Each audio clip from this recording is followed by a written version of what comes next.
Every teenager knows "because I said so" is the worst way for a parent or authority figure to respond when you challenge them over some decision. That's especially true when they're telling you to sacrifice yourself to some ancient demonic overlord. Welcome to Deep Thoughts While Gaming. I'm Chris Chappell. There are many different paths to political power, but most rely on persuading people to see you in a certain way. For instance, you could try to get people to believe that you're just like them, a relatable politician that they could imagine meeting up with for a beer. At least until you're caught eating pizza with a fork and knife. Or you could take the opposite angle, portraying yourself as a superhuman figure with all the answers, who will grant protection in exchange for blind obedience. It's that second way of trying to claim power that underlies the basic functioning of most authoritarian systems. That's the reality at the core of Cult of the Lamb, a recent indie game that puts you in the position of a cute, woolly anti-hero who is saved just before being devoured by a group of 4 evil deities seeking to use you to increase their powers, by another evil deity that is seeking to use you to increase his powers. From there, the one who waits tries to show you that obeying his instructions is in your own best interest. After all, he's an immortal being who once reigned supreme, and you're just a lamb. For most of the game, your service to this sketchy savior does align with your own rise in the world. To repay him for his protection, you must rescue other sacrificial victims, then turn them into your own cult followers on his behalf. But gaining the loyalty of new servants is just the first step. After that, you need to manage them and your overall base of authority in order to maximize your power and influence. That means getting your paws dirty, literally, as you deal with everything from farming to gathering resources to dealing with waste management, at least until you have believers who are devout enough to do all that for you. This process of recruiting and manipulating servants echoes the sociologist Max Weber's theory about the 3 forms of political authority in the modern world. In his view, authority could be based on either tradition, bureaucratic rationality, or personal charisma. In the past, tradition was often the key factor. The monarchies of medieval times, for example, claimed to reflect the essential order of the cosmos. However, in the modern era, that form of legitimacy is much harder to assert. Instead, rulers rely on either the idea that their leadership serves the public interest, or instead that they are personally exceptional in some quasi-mystical way.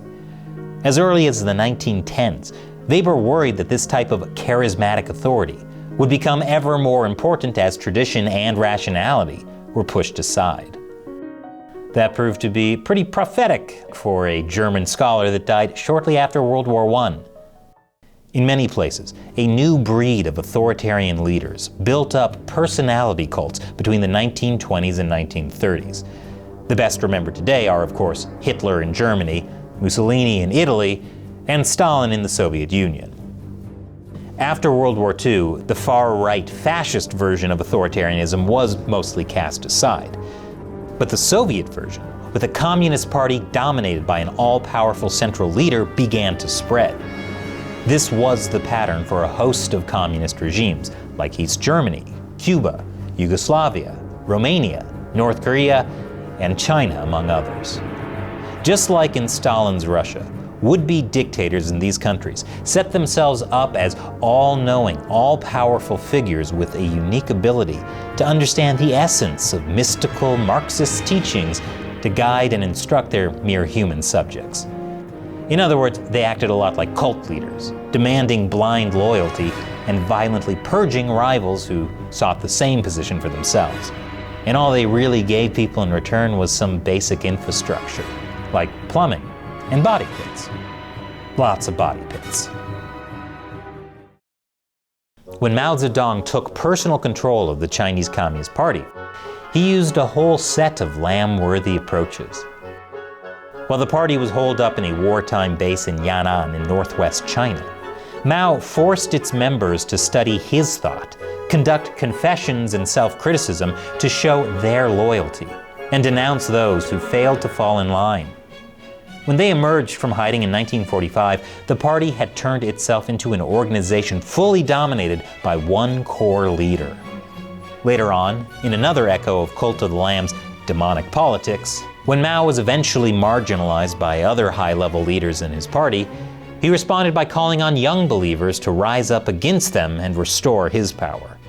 And since his death in 1976, subsequent leaders have also tried to put themselves in the same position of authority as core of the party, whose thought is absolute truth.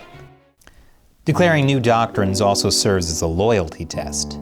Those who fail to make the switch from past positions and cling to the old faith can be denounced as heretics. And these days, you can even be required to download apps like Study She Thought to Make the Country Strong, with regular ideological quizzes for party members to show their devotion to the leader.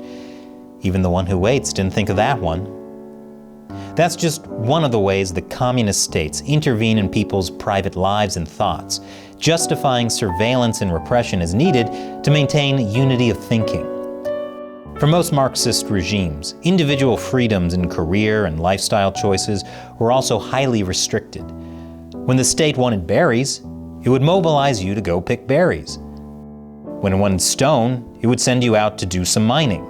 And if it wanted soldiers or spies, anyone could be militarized. Karl Marx already wrote suggestively in Das Kapital, "Violence is the midwife of every old society, pregnant with a new one." But it was Soviet-style Marxists who had turned the use of violence to impose the party's will on the people into an art form. Of course, you don't have to play the Lamb as a bloodthirsty dictator. You can make him a relatively well-meaning technocrat, trying to run things in a rational way. Instead of building fighting pits to set your believers against each other, you can give them all productive jobs. Instead of conducting bloody sacrifices, you can reward your followers with ascension to a higher plane. You could even run an all-vegan commune where eating meat is banned. Now that's what I call truly demonic. But nonetheless, when push comes to shove, you will still be the absolute despot who could bloodily sacrifice everyone as soon as you choose to. You rule based on personal awe and fear, not tradition or your delivery of some policy agenda. Especially when, spoiler alert, you defeat the one who waits, take his place of supremacy, and decide what to do with him. You could kill him, or turn him into another follower. Then humiliate him by making him a gardener or a janitor. Publicly shaming a former boss of the cult? I wonder if anybody else has had that idea. I guess if I was in an organization with that kind of retirement plan, I'd also be trying to make myself president for life. That's Chairman Lamb to you. Keep watching Deep Thoughts While Gaming, where the host may be charismatic, but he would never try to pull the wool over your eyes. What? Did you think you were going to get through this without a single sheep pun? Foolish mortals.